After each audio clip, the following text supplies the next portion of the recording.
Good morning. It's Thursday, the 16th of July. You're watching Euronews, and this is Europe Today. Welcome to the program. I'm Stefan Grobe. Coming up, the United States has launched a new wave of strikes on Iran as tensions flared over the critical Strait of Hormuz.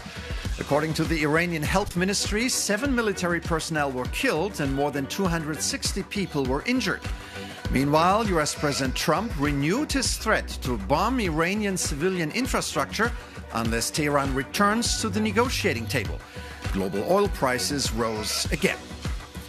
The European Commission and Ukraine have signed a new defense industrial partnership, marking a major step forward in the integration of the European and Ukrainian defense industries. One of the highlights of Ursula von der Leyen's one-day visit to Kiev. The Commission also launched the EU-Ukraine drone deal to deepen cooperation on drone and counter-drone technologies. More than 4 years into Russia's full-scale invasion, Ukraine faces mounting pressure on the battlefield. Russia continues its offensive. Drone and missile attacks remain relentless, and Kiev is urging its allies to deliver more weapons and faster. As Europe accelerates its own rearmament and debates its long-term security role, one question remains urgent. Can the European Union do enough to help Ukraine hold the line? We'll speak to EU Defense Commissioner Andrius Kubilius. And Argentina and Spain will meet in the World Cup final in New Jersey on Sunday. The defending champion kicked out England in Atlanta last night after a stunning 2-1 comeback victory with both Argentinian goals scored during the final minutes of the game. We'll have more later in the show. But first, the situation in the Middle East. The war in Iran risks turning into a war of attrition that could go on for a long period of time. President Trump visibly struggles to end the conflict. His about-face over his one-day proposal of a 20% fee on shipping in the Strait of Hormuz was just the latest example. The already fragile ceasefire agreement he struck with Tehran weeks ago seems to be dead, as strikes and counterstrikes have only intensified this week. Let's bring in Adel Hamil in Doha now, who can bring us up to date. Good morning, Adel. What is the situation in the area this morning? Good morning, Stefan. The ceasefire may still exist on paper, but the fighting is only intensifying. Instead of de-escalation, both sides are ramping up military operations, and the conflict is spreading across the Gulf. The U.S. is keeping up its campaign against Iran. Wednesday marked a 5th straight day of strikes, and what's now interesting is that the pace has changed. Instead of just limiting to overnight operations, Washington is also striking during the daylight as well, and that signals a more sustained military campaign. The focus remains on the Strait of Hormuz. The U.S. is targeting Iranian military sites to protect commercial shipping across one of the world's busiest energy routes. Now, meanwhile, Iran is responding across the region. Overnight, it claimed attacks on U.S. military facilities in Kuwait, Jordan, and Bahrain. Jordan says it intercepted 8 Iranian missiles. Kuwait says it downed 21 drones and 4 missiles, and air raid sirens were heard across Bahrain before dawn. So what's becoming clear is that this conflict is spreading, and that raises the risk of further escalation if more countries become involved. The bottom line is that the pace is increasing, the fighting the conflict is widening, and there is still no sign that either side is ready to back down. Stefan? All right, Adel Halim in Doha for us. As ever, thank you for keeping us in the loop. European Commission President Ursula von der Leyen ended her one-day trip to Kiev on Wednesday, her 11th visit to Ukraine since the war broke out. She praised Ukraine's performance on the battlefield, saying that it has built a strong military momentum, and further adding that the tide is turning. Covering her visit for us was our correspondent Jorge Liborero, who sent us this report. The visit of Ursula von der Leyen to Kiev concluded with a headline-making announcement, a deal between the European Union and Ukraine to jointly produce drones. It's the first of its kind and will allow Europeans to tap directly into Ukraine's cutting-edge expertise. Notably, the agreement will enable Ukraine to store some of these drones inside EU territory to protect them against Russian strikes. President Zelensky hailed the deal as a truly historic step and said that relations between the two sides are now deeper, stronger, and more personal than ever before. But besides drones, there was a lot of talk, of course, about accession. President Zelensky and President von der Leyen both held the momentum in the process and encouraged member states to open new clusters of negotiations with Ukraine, a decision that requires unanimity, and we all know how difficult that can be. In fact, von der Leyen during the press conference gave us a very strong hint of what cluster might be next. Take a listen. There are different clusters for different topics. For example, the cluster number 2 is for the internal market. And our candidate countries have very different starting positions. If you take Ukraine, Ukraine has already done a lot what is potentially in the cluster 2. So it has done already homework in the cluster 2 because we have the DCFTA, the Deep and Comprehensive Free Trade Agreement. But even more, we also have, specifically only for Ukraine, the Ukraine facility that comes investment with reform. And the reforms are often concerning the single market. So, for example, that is a cluster where I would say it's ready to be opened because some of the work is already done by Ukraine. And I think this illustrates that we can truly say as soon as possible. Jorge Liborero reporting from Kiev. Thank you very much. Ukraine is making gains against Russia. This includes striking more than 100 maritime vessels, including oil tankers and cargo ships, in less than 2 weeks, following attacks against oil refineries crippling Russia's energy infrastructure. For more on this, I'm now joined in the studio by our correspondent, Angela Skujins. Good morning, Angela. Now, you discussed this with the EU Defence Commissioner Andrius Kubilius. What did he have to say? Good morning, Stefan. So, yes, he stated that these strikes by Ukraine are remarkable and could push potentially the Russian President Vladimir Putin to the negotiating table, hopefully bringing an end to the country's full-scale invasion of Ukraine, which is grinding into its 5th year. He also underscored the need, however, for Europe to get serious when it comes to its own defensive capabilities. This was underscored by statements on Wednesday from the Lithuanian and Latvian presidents stating that Russia could be potentially planning a sabotage attack against critical infrastructure in those Baltic and region, as well as Poland in particular. However, he underscored as well that Europe is coming to the table when it comes to supporting Ukraine. Of course, in that report just earlier, we saw that the European Commission President Ursula von der Leyen went to Kyiv to announce that mammoth drone deal. I did speak to the European Commissioner for Defence exclusively on Wednesday, and I started by asking him whether these strikes by Russia are short-wind victories or whether they could lead to a full-scale end to the bloodshed. It's remarkable what Ukraine managed to achieve during recent half a year. With deep strikes against oil refineries close to Moscow, close to St. Petersburg, even far away, close to Omsk, somewhere in Siberia. Also, the recent week attacks against Russian shadow fleet in Azov Sea and in Black Sea, those are really amazing achievements, which are making big impact on in general on perception, both globally but also in Russia itself. Because definitely when in Moscow and some other cities, people need to stand near a gasoline station, for hours and hours, that's an impact. Definitely, we can expect that such kind of development should be a clear argument for Putin and his surrounding that he is not able to achieve any significant development in his war aims. And, that is the moment when really negotiations on just peace should start. But for that, really, we need to keep our support and even increase our support, because just peace in such a war can come only through the formula peace through strength, and strength should be on Ukrainian side. And how does the European Union provide that strength to Ukraine? We started new financial support mechanism, so-called Ukraine support loan, 60 billion to support Ukrainian defense during the next this year and the next year. From one side, we are supporting Ukraine. From another side, Ukraine is starting to support us because their defense industry achievements are remarkable. And I absolutely agree with United States State Secretary Marco Rubio, who was saying that Ukrainian army is the best in Europe. And it's the best in Europe, not only that they have brave soldiers and smart generals, but also that they have very innovative, very dynamic defense industry. Should Ukraine be spending more to buy European?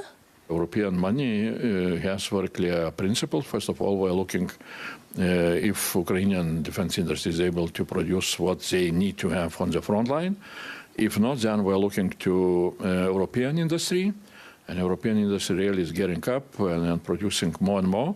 But is European industry, is it there yet to provide Ukraine with what it needs to repel Russia now? If both Ukrainian industry is not producing and European industry is not producing, then no. And if Ukrainians are coming with clear evidence that why they need some kind of products which are not produced by Ukraine or by European Union. US President Donald Trump at the NATO summit in Ankara reiterated his desire to acquire the Arctic island of Greenland.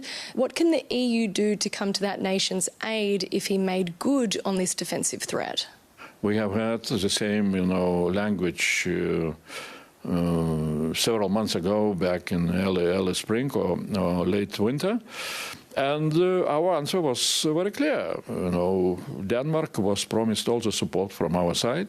We do not agree with some kind of that language. The countries that have successfully acquired a portion of that safe loan, the 150 billion euros, what are the countries, particularly along Europe's eastern flank and those Baltic regions, using the money for? Those countries who are investing a lot, frontier countries, they also took, the biggest responsibility to spend safe loans, which are European Union support mechanism for all the countries to develop their capabilities. We see that some countries are a little bit, diminishing their, let's say, initial wishes, what they wished. Now we have perhaps 11 or 12 signatures, different countries which we agreed with them. We shall see which will be not taken by member states, and we shall look into possibilities, how and for what purposes we can use those money. President Zelensky was very clearly asking exactly, to find the way how to finance, for example, this anti-ballistic production of an anti-ballistic system. So we shall look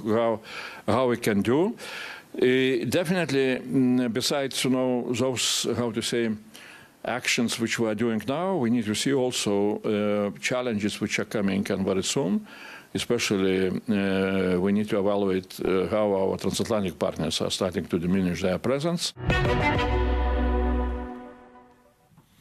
EU Defense Commissioner Andrius Kubilius speaking to Angela Skujins. The war in Ukraine has created a new sense of threat among the general public in Europe. According to polls, a majority in many member states therefore supports increased defense spending. But not everyone is willing to make a personal contribution as well. In Germany, the number of applications for conscientious objection has continued to rise sharply and has already surpassed the previous year's figure in the first half of 2026. How to explain this trend? To find some answers, I'm now joined by Niklas Herbst. He's a member of the European Parliament from the European People's Party from Germany. Good morning and thanks for coming on. Good morning. Thanks for having me. So last year, there were fewer than 4,000 applications in Germany for conscientious objection. In the first half of this year alone, there have already been more than 5,000. Is fear of war driving this increase? Basically, of course, people are in fear, but we have a new military service law that started on the 1st of January this year. So I think for many people so far, thinking about war was, we have soldiers doing that for me in case if needed. But now I think this law also forces people to think about their own contribution. And I mean, has the German government unintentionally frightened young people by constantly talking about the possibility of war? I wouldn't say that. And of course, you have to put the numbers into perspective. We're talking about 5,000 people. It's not only young people, it's even, some reservists, some, former soldiers, people who are not even affected by the law. So it's not a, very high number. I know, 5,000 in a country of 85 million. Exactly. But the increase is at least surprising. It is, but on the other hand, you have a different number as well. The number of people who are revoking, who are withdrawing their objection is also rising. So you have, pacifists, for example, who now change their mind and say we would be willing to serve in the army in case if needed. So it's an interesting situation. And in the end, we need a discussion about resilience in society. That's the ultimate goal that we should have. We need to talk about our own resilience. There are many ways to serve your country and your fellow human beings, also in terms of collective defense. You don't have to take a weapon into your hand. There are other ways as well. So this is a broader discussion. And I wouldn't say that the government has, supported fear of war, but you have to be honest to people as well. And of course, people are watching the news and they know what's going on. All right, Nicholas Herbst, MEP from Germany, from the Christian Democrats. Thank you so much for sharing your thoughts with us on this topic. And now to something entirely different. Chat Control 1.0, a temporary derogation from e-privacy rules designed to detect online child sexual abuse, was adopted by the European Parliament a few days ago. Ever since, the discussion about it remains heated. The controversy around Chat Control 1.0 is not primarily about its objective, fighting sexual abuse of children online, but about how it does so and what it means for privacy, encryption and democratic oversight. To learn more, I'm now lucky enough to have Simeon de Brouwer by my side. He's a digital policy advisor at the European Digital Rights Network, IDRI. Good morning, and thanks for making time for us. Good morning, Stefan. So, your organization basically says chat control threatens fundamental rights, but your critics say you're putting privacy ahead of children's safety. Are they wrong? Yes, they are wrong, because we're not putting it ahead, we're putting it together. There's a way to address this problem without doing mass surveillance and without undermining everyone's privacy and other fundamental rights, and this is what we're putting forward, proportionality. And where do you draw the line between protecting privacy and protecting children? Well, if you can do both at the same time, that's the line that you need to draw. And in the chat control, the big issue is mass surveillance, that is turning inquiry into a fishing net. Mass surveillance means treating everyone as a suspect instead of looking for actual clues, actual suspects. If you reject chat control, what could be the alternative? This is what the parliament itself is pushing. It's a way of doing scanning of communications, which is not undermining encryption and not mass surveillance. It is targeted scanning. And we can do this without turning everyone into a suspect. Of course, the solution is not in technology alone. We need also measures that are societal, and we need work with police. This is not really being done right now. For example, the police doesn't take down online material. All this right. is a big issue. All right. Simon de Brouwer from European Digital Rights, thank you so much for coming on the show this morning. And now, the World Cup.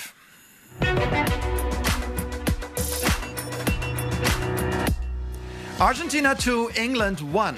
The uncompromising rivalry between these football nations has produced several memorable contests on the World Cup stage through the years, but this semi-final will be remembered as the stuff of legends in Argentina, as the South Americans denied England with 2 late sucker punches.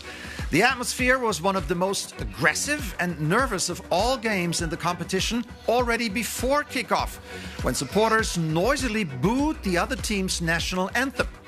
England had been on course to reach their first World Cup final since 1966 after Anthony Gordon fired them into the lead 10 minutes into the second half.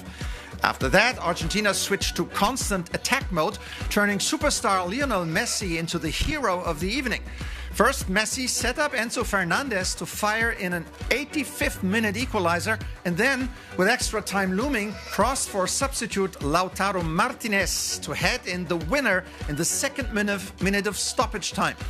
A personal triumph for Messi, who will become just the second player after Brazilian great Cafu to appear in 3 World Cup finals.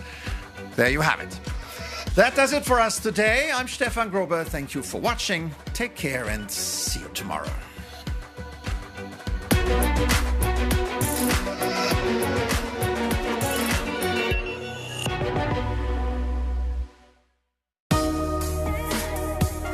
Where EU projects have tangible impacts on people's lives. With smart regions on Euronews and Euronews.com.